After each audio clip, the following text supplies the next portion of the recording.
السلام علیکم ورحمۃ اللہ وبرکاتہ۔ بڑی آپا کی آمد کے ساتھ ہی سب گھبرا کے ادھر ادھر غیر ضروری طور پر مصروف ہو گئے۔ بڑی بھابھی نے ایک ہی جھٹکے میں الماری سے طے شدہ کپڑے گرائے اور ان کو ڈھیر کی صورت میں رکھ کر دوبارہ طے کرنا شروع کر دیا۔ ہاتھ اتنا ہلکے چلا رہی تھیں گویا کہ کمزور سیل والا برقی کھلونا ہو۔ منجلی بھابھی نے سرف اور اسپنج اٹھایا اور جلدی جلدی دروازے رگڑنا شروع کر دیے۔ چھوٹی بھابھی نے ادھر ادھر نظر ڈالی کہ فوری طور پر کیا کریں۔ سامنے ہی تانیہ تولیے سے سر رگڑتی نظر آئی، اس کو پکڑا اور غسل خانے میں گھس گئی۔ مل مل کے نہلانے لگی۔ تانیہ لاکھ رو رو کے فریاد کرتی رہی، اماں ابھی تو نہلایا ہے آپ نے، معاف کر دیں، بار بار کیوں مل رہی ہیں، میں کوئی میلا کپڑا ہوں؟ لیکن چھوٹی بھابھی جانتی تھیں کہ بڑی آپا نے اگر فارغ دیکھ لیا تو ان کے قیام کے دوران ایک طویل لیکچر سننا پڑے گا۔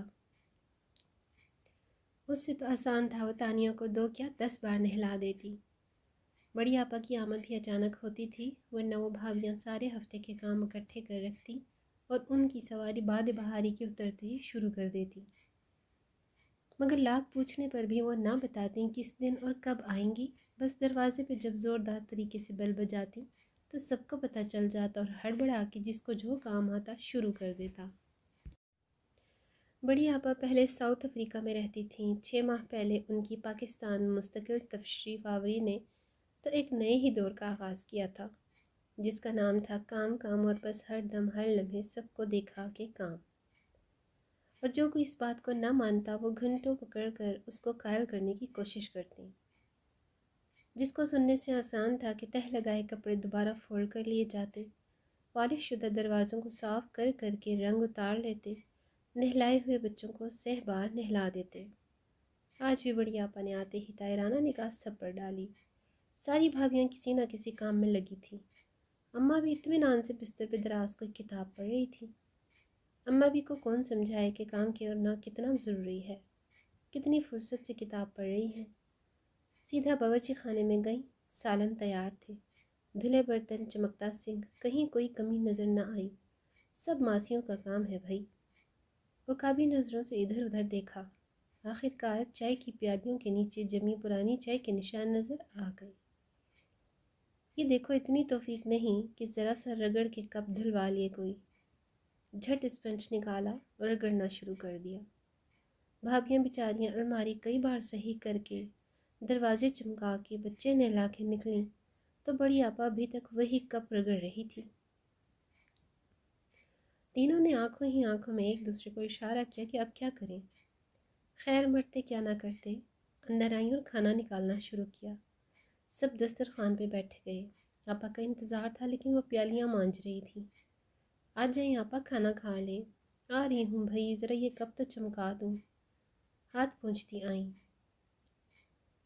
آپا کہاں آتے ہی کاموں میں لگ گئیں۔ چھوٹے بھائی نے جان بوجھ کے چھیڑا، کیا کروں میر، گندگی برداشت نہیں ہوتی، کام کرنے کی ایسی عادت ہے ہمیں باہر رہ کے کہ کیا بتائیں، یہاں جیسے عیش کہاں باہر والوں کے۔ ماسیاں آ رہی ہیں جا رہی ہیں، کوئی فکر ہی نہیں۔ بڑی آپا نے کینیڈا کے سرد موسموں جیسی برفیلی سانس لے کر کہا۔ چھوٹی بھابھی نے کچا چبا جانے والی نظروں سے میاں کو دیکھا۔ اماں اس بار 15 دن کے لیے رہنے آئی ہوں، اویس کو کہہ کے آئی ہوں کہ اماں کے گھر رہوں گی، ذرا بھابھیوں کی مدد ہو جائے، بچوں میں لگی رہتی ہیں بیچاریاں، گھر نہیں سنبھال پاتی، ڈسٹ بن بندے توہروں پر گرد، میں ذرا کام سکھا دوں تو آؤں گی۔ بہت خوش ہوئے، کہنے لگے بھائی ضرور جاؤ، والدین کی خدمت میں بڑا اجر ہے۔ ہاں خوش کیوں نہیں ہوں گے، اتنے دن آزادی منائیں گے ہمارے دولہا بھائی۔ بڑی بھابھی نے جل کے سوچا اور زور سے آلو کو دانت میں دبا لیا۔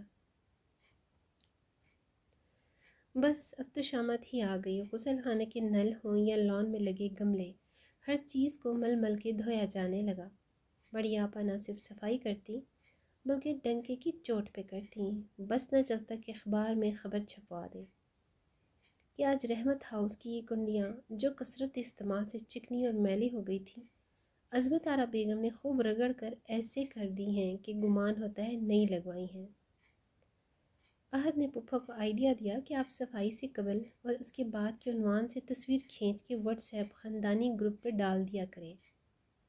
یہ تو خوب ہی خیال تھا، پنکھے چمکانے ہوں یا کرسیوں کے اندرونی حصے کو سرف سے صاف کرنا۔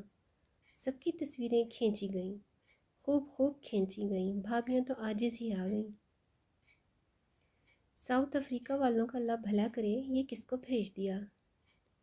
چھوٹی بھابھی روتے ہوئے کہتی۔ 3-4 دن بعد بڑی آپا کو خیال آیا کہ صفائیوں میں ایسا لگی ہیں کہ کھانا پکانے پہ زور ہی نہ دیا، تو اعلان کیا کہ آج ہم کھیر پکائیں گے۔ ایسی لذیذ کھیر کیا کبھی کسی نے بنائی ہوگی؟ رات بھر دودھ کاڑھا جاتا رہا، قلاقند ڈلی، گھر کا بچہ بچہ اس شاہکار کھیر کے انتظار میں تھا کہ کب یہ کھانے کو ملے گی۔ رات کے کھانے کے بعد خوبصورت مٹی کے پیالے میں سجی کھیر لائی گئی۔ سب نے جلدی جلدی کٹوریوں میں نکالی، لیکن جس کے منہ میں پہلا چمچ گیا اخ اخ کرتا بھاگا۔ کیا ہو گیا؟ بڑی آپا نے حیرت سے پوچھا اور چمچ بھر کھایا۔ دل متلا گیا، کڑوی تھو۔ شکر کی جگہ کیا نمک ڈالی تھی انہوں نے؟ دماغ چکرا گیا۔ ابھی کچھ ہی دیر پہلے تو وہ آج کی عورتوں کی نااہلی اور سستی پہ بیان دے رہی تھی۔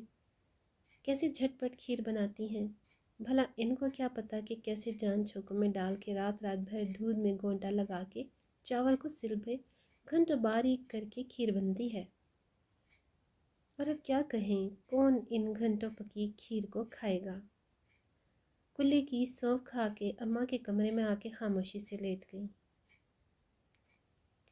آج تو ہمت ہی نہ تھی کہ کچن سمیٹتی، رات گئی تک کئی بار ریک چمکاتی، چولہے صاف کرتی، پوچھا لگاتی۔ کیا ہوا بیٹے؟